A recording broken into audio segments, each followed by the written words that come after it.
Hello and welcome back to the channel. Main Loop here, doing another Planeswalker review. This time we're doing Nicol Bolas Planeswalker, the brand new tricolor Planeswalker to hit Magic the Gathering Puzzle Quest. Number 4 in the group of Planeswalkers. I really hope that Wizards of the Coast expand the main characters in this game, because as somebody who doesn't follow the lore, all I'm doing is just seeing the same Planeswalkers over and over again, which makes it not as interesting to me as a player of this game. That's just my opinion about the matter. But anyhow, I'm only really saying that because I would love to see more of a variety in the colors that we get to play in this game. For everything that we can't build, we kind of have to rely on colorless Planeswalkers to do it.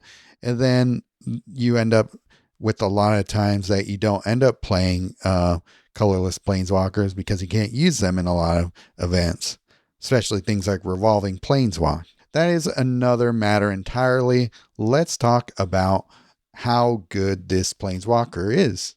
Or not. You don't know that yet. Okay, so start with his hit points. 135, some of the highest in the game. We like that. That is S+.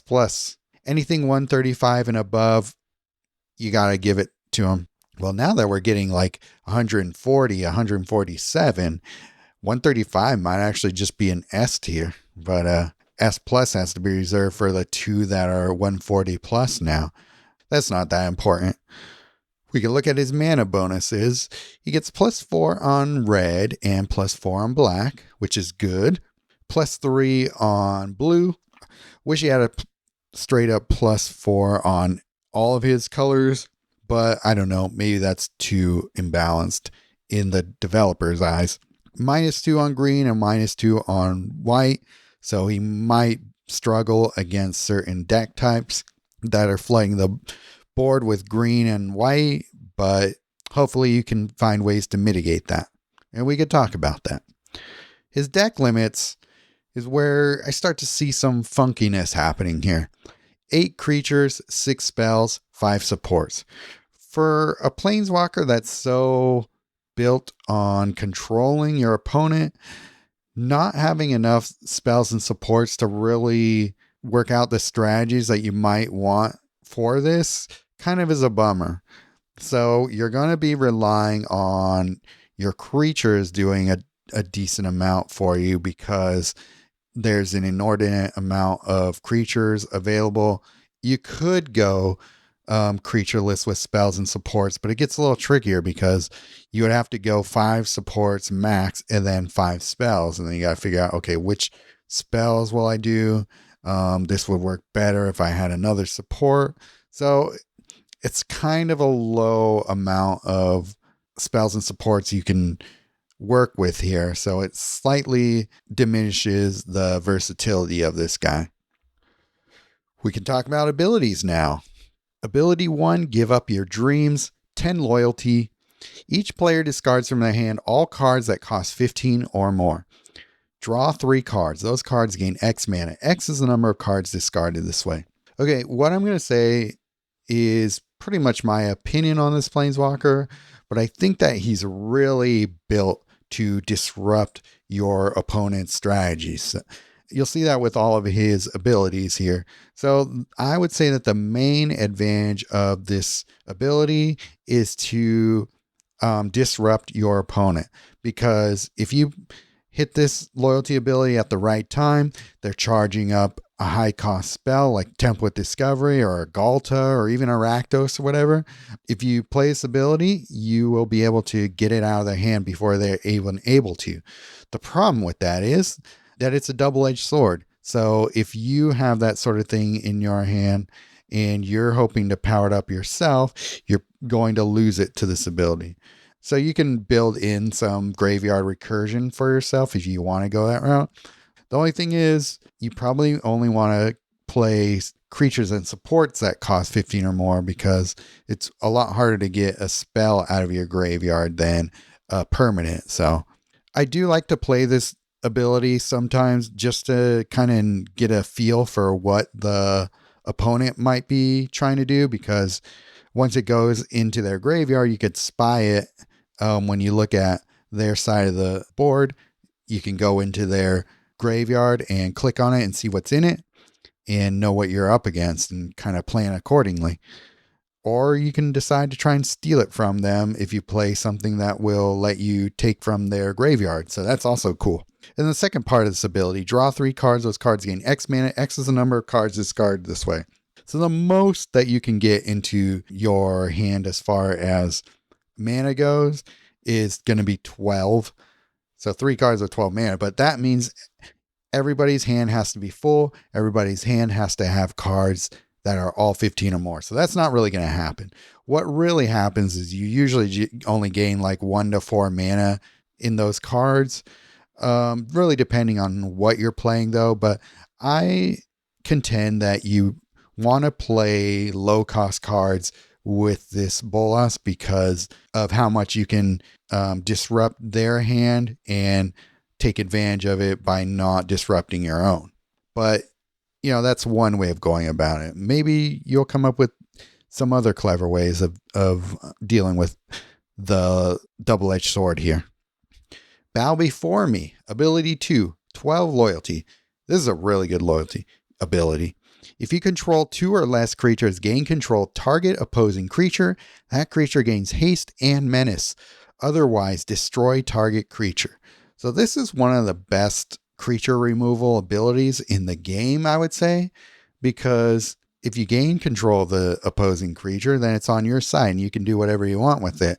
You can steal a Rakdos from them and start to destroy everything that they were planning on doing. And it's going to make it really hard for them to come back from that. And the fact that this is a loyalty ability means that you don't have to necessarily have anything in your hand to be able to do the effect with a spell or something like that. You just play it.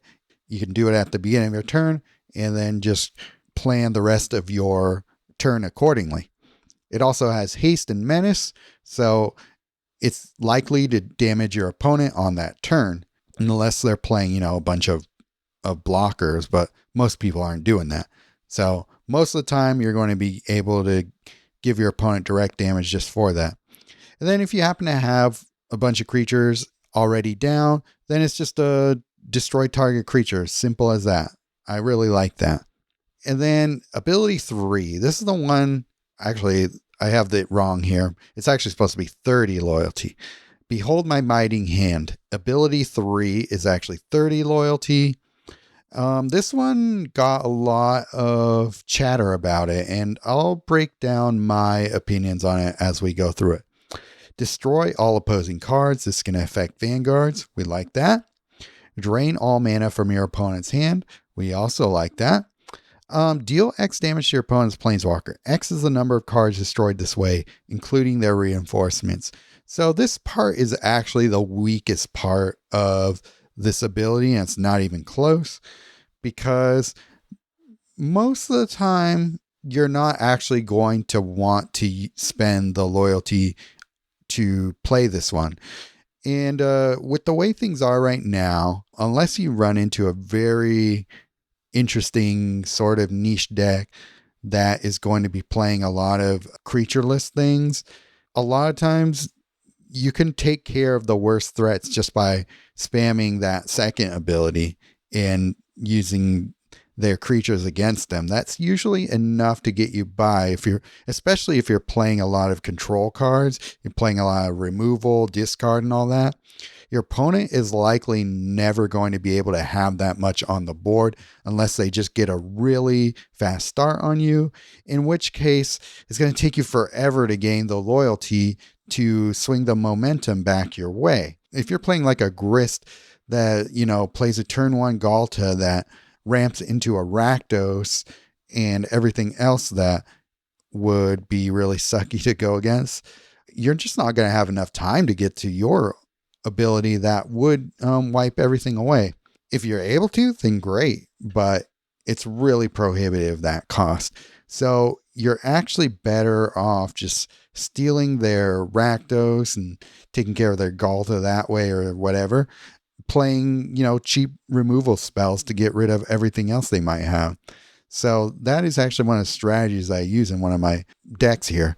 But the other thing about the third part of this ability is if you're playing heavy control and you're doing it right, your opponent's not really going to have anything to get rid of. So it's really not actually going to deal much damage to your opponent. Your opponent would have to have so many things going on a full entire hand and board stacked in their favor. And if they're in that much control of the match, this is really just only going to stall them for a while. It's probably not even going to deal a significant amount of damage with all that even happening, because I would assume to be able to get to that board state that they probably didn't take much damage doing that. So it's very unlikely that the damage is going to be all that significant. And this isn't just me theorizing this. This is like, I tested this ability a lot, or, as much as I could. The cost of this ability didn't really justify the effect. I'm not going to say it never helped, but the other abilities I found were much more useful in my battles that I played with this guy. So, his pros, he is well suited for control strategies, for sure. Everything about him is about disrupting your opponent. So, with that in mind, that's kind of my builds that I made for him, and we'll talk about those soon. Really high life total, so you can keep playing this guy in events and not have to spend a lot of potions, especially if you keep in control of all your matches. And the second ability is one of the best creature removal abilities of any Planeswalker, and I really do believe that. You get steal or destroy, and a lot of times you're going to want to steal something that's really giving you a hard time. His cons, though, only 6 spell slots, but it's also just a relatively low amount of slots that are not for creatures.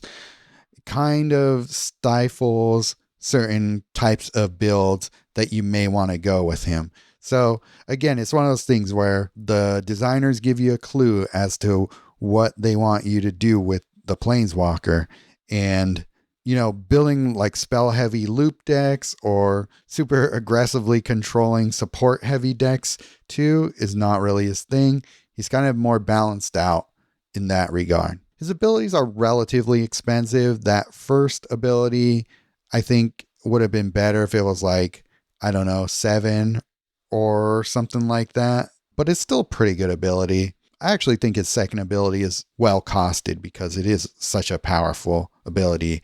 But yeah, we talked about that 30 loyalty ability being way too expensive for what you get out of it. I mean, it makes sense that it's that expensive, but most of the time it's not going to be something that you're going to be able to rely on much because of that. And then the first ability can disrupt your own hand, so you kind of want to build with that in mind, depending on what you want to do. Maybe you want to purposely put your high cost spells in the graveyard so that you can bring them back out through other means. But for the most part, I think you want to keep the cards that you want to play in your hand. And so you may not necessarily want to play something like a Chaos Warp in his deck because you might lose it at the wrong time and find it hard to gain it back. All right, let me show you the decks that I built for him. So this first deck I wanted to share with you here, basically, other than a couple of cards, I wanted to see what happens if every card in the deck is able to disrupt your opponent in some way. So creatures all have some form of removal. We got Marchesa, Dealer of Death. Random opposing creature gaining imminent death. And then it's also got a pretty nice little fetch ability on ETB. When you commit a crime, pick and fetch one of the first 3 cards in your library, then destroy the others. So basically when she comes into play, that is you committing a crime. So it will trigger that, and you can grab a piece that you need. Crow Whipcracker. When a creature Enters the battlefield, destroy an opposing card at random. Very good card. Kind of a staple uncommon. We also got, well, actually, first we'll go through everything that helps to disrupt. Urbrask Forge. This is a good card because we're using creature damage to try and remove their creatures, but also if we're able to keep their side of the board clear, this damage just keeps stacking up turn after turn, especially if your opponent isn't playing enough removal. This will just whittle them away and just increasingly get worse and worse for them. Shieldred's Edict, very cheap removal, very nice card. Untargeted removal, in also with the option to remove Vanguard. So you never know. Sometimes someone's playing a nasty Vanguard and you want it out of there. Demolish to destroy supports. Ariat's Whisper, a very good common card. Your opponent discards the first 2 cards from their hand, then target creature you control gains Wicked Roll. The Wicked Roll doesn't do a whole lot for you in this deck, but discarding the cards from their hand is really what it's all about with that one. Ripples of Undeath is here because we want to be gaining loyalty so that we can use the abilities we need to at the time we want. Swiftwater Cliffs, you can kind of go with any land you want at this point, but I like that it's only 8 mana and it's only converting 2 gems to blue or red, so it's not amazing, but sometimes you just need a little bit more gems on your side to be able to do something with them. And then we talked about Jolene. It just does so much for you. Not only is it gaining you mana, it's also helping to deal damage to your opponent's creatures, and it's also a 6/5 for 10 mana. And if you notice something, all of my cards in here are under 15 cost mana. So not only will that help with getting all of our creatures out on the board, but, or really, all of our supports as well, but when we trigger his first ability, we're going to be able to do it in a way that will disrupt your opponent the most and will not do anything harmful to us. We won't have to discard anything. So what you will notice is that I strategically play this first ability when I see my opponent having a lot of mana going into one card. So that means that it's going to be some really nasty card, and we're just going to be able to get rid of it. And then even if we don't get rid of it, we can use Ariat's Whisper to take care of some of the other cards in their hand that are not going to be affected by his first ability. So lots of really fun synergy in here. It is a little bit slower than I normally like to play, especially in things like Quick Battle, but it does have the ability to ramp up in power as you build up your Jolene and your Urbrask Forge. So pretty good deck here. It's surprisingly resilient. You just have to know when to use his abilities and kind of understand all the synergies that happen in here. With everything in this deck just about being on the defense, it's really hard for even some of the better decks to get ahead of it. So with that being said, let me show you the supercharged version of this. Okay, our next deck here, oh my god, it is disgusting. So same principle, we're trying to have every card in the deck disrupt our opponent in some way, and that's just going to help with our abilities to keep doing the same thing. Ripples of Undeath is pretty much here to gain that loyalty, and it's a really good card for doing that. So if you have this card, I highly recommend you playing it with any of these planeswalkers that have a lot of loyalty cost to their abilities. So it's really there for that. Suspended Sentence does double duty. You can destroy target opposing creature and your opponent loses 5 loyalty. So this will help keep a Grist at bay because Grist is really good at using her abilities to try and regain momentum. So if we deny that loyalty, we're just really hammering all of her supposed strengths. We're just going to be pretty much neutralizing them with all these different things we got going on here. And this is a card that you can recur to your hand and then use it later on. Even if you accidentally play it at a time you didn't really want to, it will come back to your hand later, and then you can just replay it. Myojin of Night's Reach. This is a really cool card. It serves kind of as removal, as throw it at a creature because it's got Berserker, but it also has shield counter too, so it is resilient. And then if they are able to remove it, even if they exile it, it will discard your opponent's hand. So really solid disruptor, and probably just going to be a pain to face when you start seeing it more often. Rakdos, Patron of Chaos. You know what Rakdos does.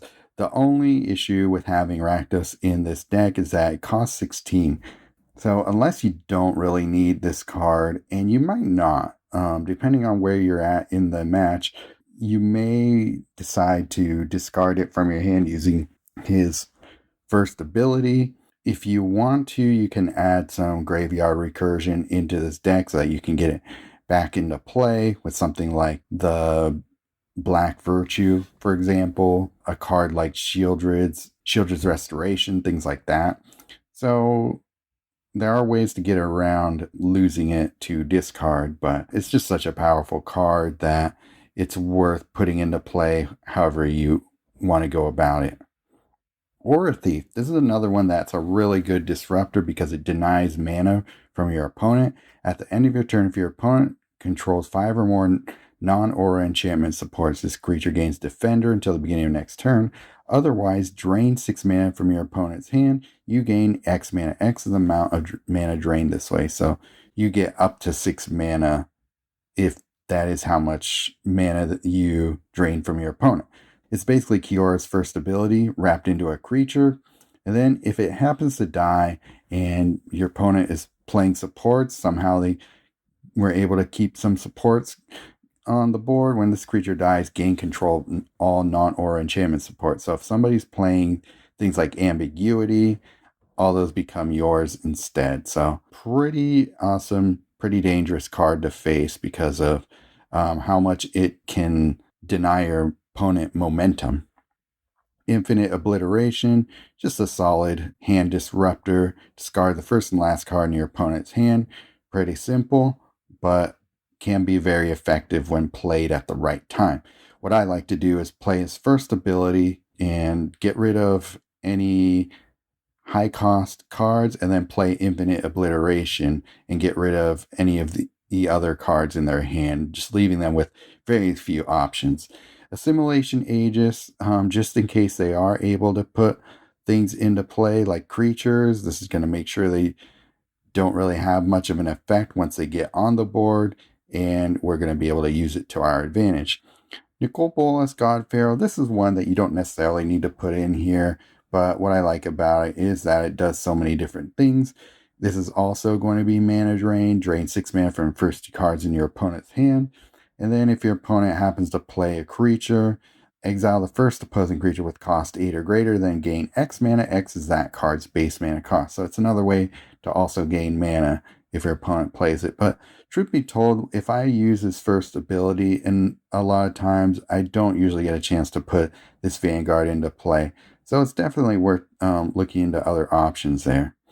And then Swarm Yard is just a good way to get mana. It's what it's here for. We don't have to rely on conversion to get mana. We're just always automatically getting mana. So if you want to put something like that just gives you mana for cheap, like a 3-tree city, something under 15 that you're not going to discard, that's also an option. And then the Golgari Spider tokens are nice to just have around and block you while you build up your side of the board. It's all right there. Shieldred's Edict, if your opponent gets out a turn 1 Rakdos or turn 1 Galta, whatever, they're able to play right away.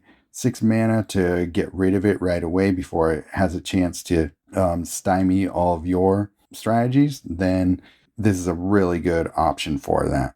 So just a nice low cost removal spell that can do different things for you. So That is that deck. As you can see, it just completely neutralized both of these Grist decks. They never had a chance. I think I'm calling this one the Grist-Killer because it does such a good job, really against every deck type that I found, but especially against Grist. That's just very unfair thing we're doing to them. Who needs a nerf when you can do this to Grist? All right, let's have a little more fun with this next deck.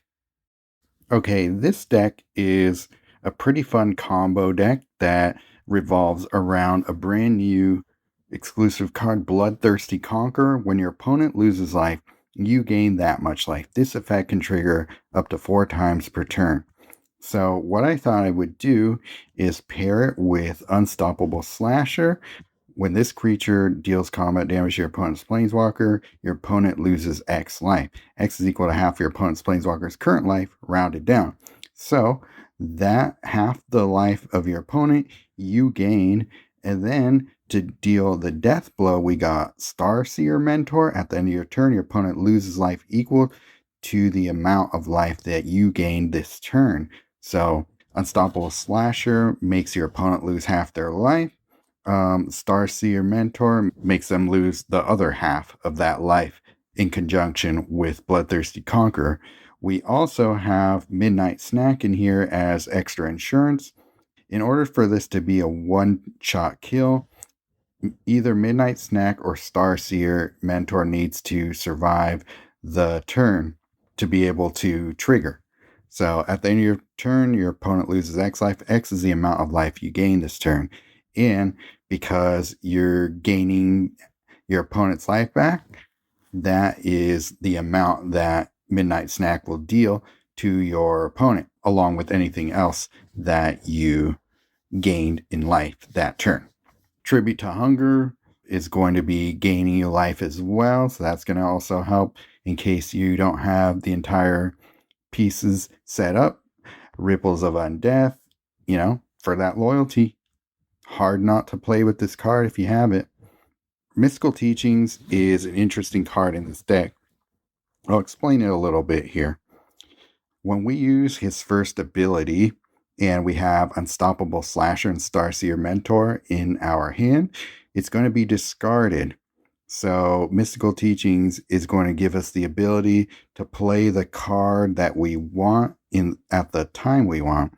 So if we throw 2 creatures into the graveyard, that means Follow the Bodies will be able to trigger because it'll create 2 clue tokens, and then we will also be investigating when we cast this card. So that will satisfy the Collect Evidence 3. So that means we will get to fill up the cards in our hand with half their mana, which is going to make it so that we can cast a lot more cards on that turn. And then our other spells here, we got Commune with Evil. Pick one of the first 4 cards from your library, fetch that card and destroy the others. That card gains X mana. So that will be a way to get cards into your hand that you need. And then the other one here, Shieldred's Restoration. Pick one of the first 4 creature cards from your graveyard, move that card into play under your control. Don't worry about losing life on this because you'll be able to just gain some life back at the end of your turn if you get the right pieces into play. Also, if you just happen to hit that white kicker, you gain life. So that also synergizes with everything else that you have going on here. So this deck takes a little bit of setup to get that combo going, but it's really cool and a very unique way to win in the current standard. Kind of reminds me of the old veto combos that you could do, but I think this one might be a little bit more effective because it's a little more just 1-to-1. You play a card for an effect, the next card triggers off of that effect, and then it just creates kind of a ripple effect of your opponent losing all their life or pretty close to it. So really fun deck to play. I wouldn't go so far as to call this a janky combo, but it does take some skill to really pilot it well. But once you see how well it does, I think you'll probably want to try playing it at least a few times. So there you have it. Hope you have fun with that one. And yeah, let's talk about grades now with this Planeswalker. All right, grades for Nicol Bolas Planeswalker. Max hit points, some of the better hit point total in the game. This would normally be the highest grade that I would give to hit points, but now that we have a couple of Planeswalkers whose hit points are 140 plus, I have to grade a little bit on a curve there. So he gets an S for max HP. 135 is plenty enough for anybody. So can't really knock him for that. But the only difference now is that other Planeswalkers have crept up in power past that. Mana spread. His mana spread is okay. I think it's the best that we'll get for Tricolor Planeswalkers. I think the devs have smartly made sure that no Tricolor Walker gets a huge advantage in mana gains in order to try and balance these Planeswalkers. The versatility that you get for having to be able to use 3 colors is offset by the relatively flat mana curve that these Tricolor Walkers get. So you get hardly any mana off of their off-color matches, and that's kind of how it should be. So he only gets a B, which is, the best we're going to do for Tricolor Walkers, I think. Ability 1, it takes some building for, and it isn't always useful in every situation. But if you play this at the right time, this really helps to maintain card advantage over your opponent and lets you play the cards you want and denying them the cards that they want to play. So I really like this ability, actually, once I figured it out. So it gets an A from me. Ability 2, like I said before, I think it's one of the best creature removal. I think it's one of the best creature removal abilities of any Planeswalker in the game right now. What it can do for you, it's the one that I probably use the most. But as you can see in the battles I demonstrated, I actually didn't have to use it that much. But the times where I did, it came in pretty handy. So I think this ability is awesome, and it is the one that I normally use the most. Although ability 1 is starting to creep up in its utility for me. But I'm giving it an S. Ability 3, actually not as useful as I thought it would be, because as you can see, if you build for control, you likely won't get into a situation where this ability is either going to save you or do a lot of damage to your opponent. If they're playing, a ton of tokens or something like that, they flood the board with gold or clues or whatever, then it will stack up in damage. But for the most part, I think this ability just comes in kind of clutch in certain situations where your opponent just kind of got the jump on you and you are somehow able to build up to it. But it's very expensive for the payoff. I think that using his ability 2 more often will get you pretty much the same results as using this ability once. So I'm actually going to give it a B. Looks stronger in paper than it actually is in practice. Versatility, I do feel like this Planeswalker is built for control, denying your opponent the things that it wants to play. And so I think it's excellent in that regard. Beyond that, I don't feel that he runs certain strategies better than the other walkers that we have in the game. But also the limits in spells and supports that you get with this Planeswalker means that you don't really want to build a lot of like looping type decks or really a lot of combo pieces. I mean, you can, but I just feel that other Planeswalkers will do it better. So he's a little bit more of a jack of all trades in that regard, but with a definite emphasis on control. So he actually gets an A- from me because he does run that specific strategy really well, and you can do a lot with him. It's just that he just doesn't do anything beyond control in a real stellar way. Card utility. He doesn't really do much for the cards that you play. His abilities are kind of standalone. They work regardless of whether or not you even have cards into play. So he doesn't do anything to enhance your cards, but at the same time, he doesn't do anything that gets in the way of you playing the cards that you want. He is kind of average in that regard, but because he's tricolor, it means that you can put together a super versatile deck that should be able to cover all your bases. I think he's a pretty solid planeswalker in terms of just, getting the job done. So I'm actually giving him a C+, just because he's kind of average, where he doesn't enhance your cards, but he doesn't take away from them either. And fun. It really depends on what your definition of fun is in this game. If you just want to dominate your opponent, if you want to stick it to Grist and use a deck that just completely shuts down all of our strategies, you can definitely do that. You'll probably have a lot of satisfaction doing that.